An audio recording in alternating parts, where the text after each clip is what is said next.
vegetarian for 6 years in high school and college because I didn't, and I obviously still don't agree with the meat industry. The lack of environmental and sustainability measures, lack of adequate animal rights and worker rights all forced me to steer clear of meat products. I'm not a full vegetarian anymore, but I'm pretty picky about what I will eat, and I still stick to my basic values when I go grocery shopping because I'm voting every time I buy. But recently I've been struggling to find sustainably and locally grown food since I moved out to Colorado, and I know that it's definitely out there, I know it is, but there's a disconnect between the producers and the consumers. And I knew there were farms, there were local food producers, there were whole food retailers in Colorado Springs, but I just didn't know how to find them. And so, I mean, the farmer's market is a great way to buy locally, but I have a pretty crazy schedule at school, I don't have a car, and making it to the farmer's market in the fall is pretty much impossible. And then once the farmer's market's over, then I never know where to go to buy good local food. So I decided it was time to change that. I had 2 months off from school this past semester, and with the encouragement of the Justice and Peace Commission and Steve Saint, who is currently in Australia working on biodynamic farms, which is pretty awesome, we set the goal of completing a database for the Justice and Peace Commission containing anything and everything to do with food within 100 miles of Colorado Springs. And that's what I did. I doubt that any of you, or at least not most of you, have seen my website that I created, so I'm going to walk you through a little bit briefly.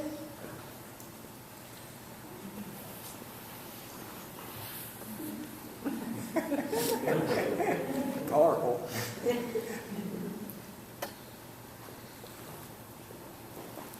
Try dragging it over to the left, or to the right. Drag the window to the right.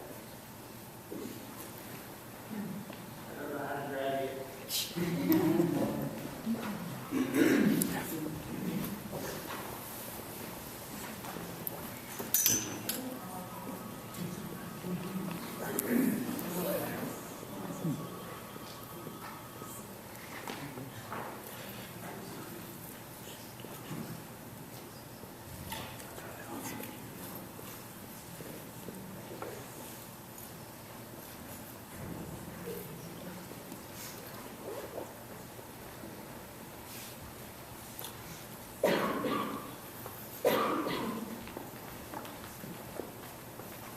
Okay, so this is the homepage of the website that I created, and there are some flyers and business cards up at the front table when you first walked in if anybody wants more information on this.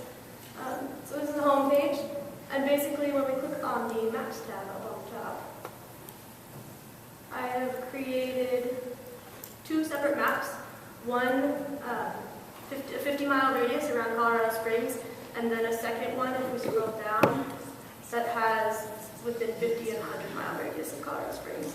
And if you scroll down a little bit more, each pin on the map is color-coded, and we have community and city gardens, farmers markets, farms and ranches, etc. for each different color. And what happens when you click on a pin is a little blurb pops up with contact information, whether they grow organically or naturally or conventionally, how you buy from there, what they have there, which I think is a really cool resource. And then if we go back to the top, and we go to the search tab, and scroll down there. There's some directions on the top as to how to use this, but essentially in here we have all of the 450 plus locations that I have found, and all the information about them. And if you, within the database, scroll up, all the way to the top, this has a cool search function, which I guess we've already had some into. So if you click on a gray bar, say above the growing products, the growing and production methods, and we click on that, and we type in contains organic, which I already have here, then you click OK. And this will filter for only things that have organic, so they're certified organic or they're have organic practices. And then say you want to buy it from CSA, you click on the bar above the how to buy function, type in CSA, click OK, and now it's only CSAs. And then say you want to know what town, you want to like separate them out by town. If you click on the contact heading, just the actual heading, name contact. Yep. that will alphabetize everything based on city. And so now we have all of the organic CSAs based on city, which I think it went on backwards alphabetical order, but regardless, that way you can search for each city, which is pretty cool. So this is a very new website. I just finished this a couple weeks ago, so I really would encourage all of you to check it out. Let me know what you think of it. Questions, comments, concerns are very much appreciated. There's a contact function on the top, contact tab, all the way at the top, and you can just send me an email about anything that, if I'm missing anything, if anything's wrong, please let me know. And then we can go back to slideshow. Which I have to drag again.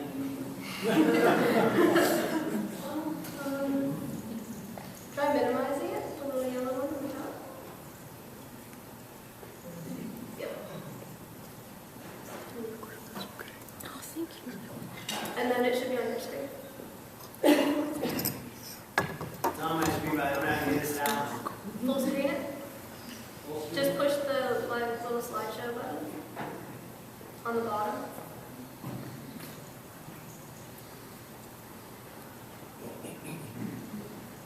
Sorry, I lost it. Tech support.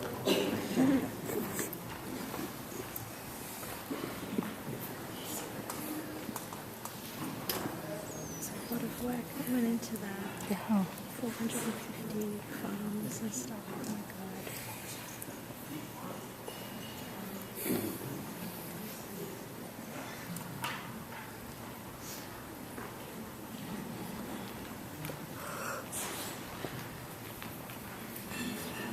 Sorry about that.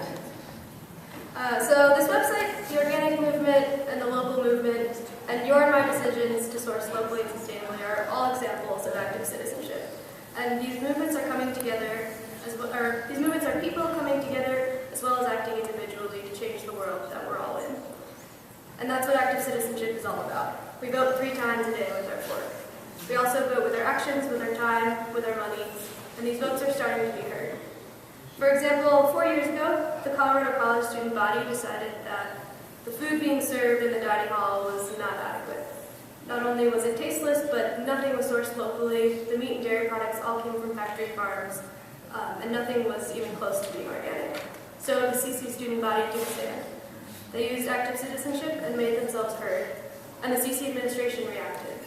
We now have Bon Appetit as our food provider at CC, and because of this, most of our meat is now sourced locally from Ranch Foods Direct. We have seasonal produce whenever it's available. All of the dairy is completely hormone-free and typically sourced locally. All the sauces, the salsas, the dressings are made from scratch. The baked goods are made daily from scratch, and all of the seafood served follows the sustainability guidelines of the Monterey Bay Aquarium Seafood Watch Program. And most of the things that Bon Appetit doesn't make fresh, they source locally, like Pikes Peak Chocolate and Josh and John's Ice Cream from Colorado Springs, Lobo's Oat Bars from Boulder. The student voices were heard. This is the power that active citizenship can have. Other examples, farmers markets are popping up all around the country. Organic produce sections are becoming the norm in a lot of large grocery stores, and even Walmart sells as many as 400 organic products.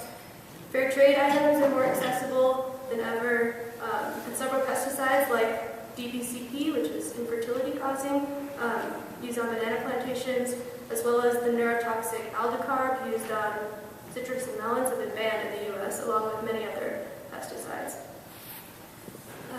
This is the power that active citizenship can have. It all starts with a decision to remedy an issue you care about, and from there, all it takes is a vote, a purchase, or an action.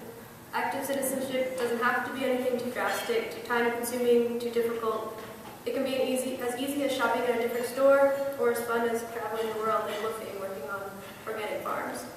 For me, it was creating the website that I showed you. Before I made this, I'd never made a website before. I'd never made a database before. I knew pretty much nothing about what was out there in terms of farms, food producers, farmers markets. The only thing I knew was the mapping program I showed you. I used that last year when I was tracking restoration progress for the Waldo Canyon fire. I used that mapping program. But aside from that, I didn't know how to grade anything that I just showed you. All I knew was that I had made a decision that something needed to change with food accessibility, and active citizenship was the only way that was going to change. So I sat down and I started Googling and I figured out how to do it. I used my power of active citizenship. So what I want you to take out from all of this: food production is an issue that transcends politics, religion, race, social status, anything else. Everyone has to eat.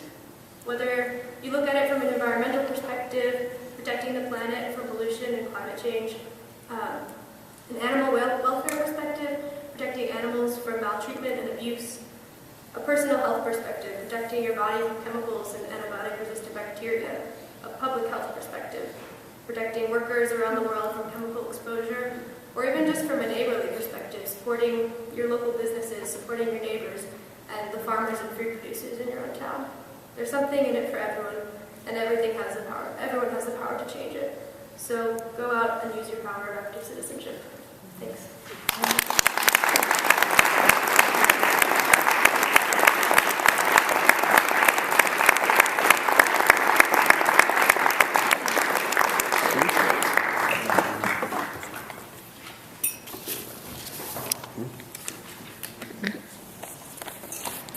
Thank you, Erica. And as you hear that, you didn't know how to do any of that. You just learned. So it can be done. Thank you so much for inspiring us and also reminding us why the JMP is important. Erica did this as part of her involvement with the JMP, so thank you very much. A couple things. One, I neglected to mention Bruce Carey as well.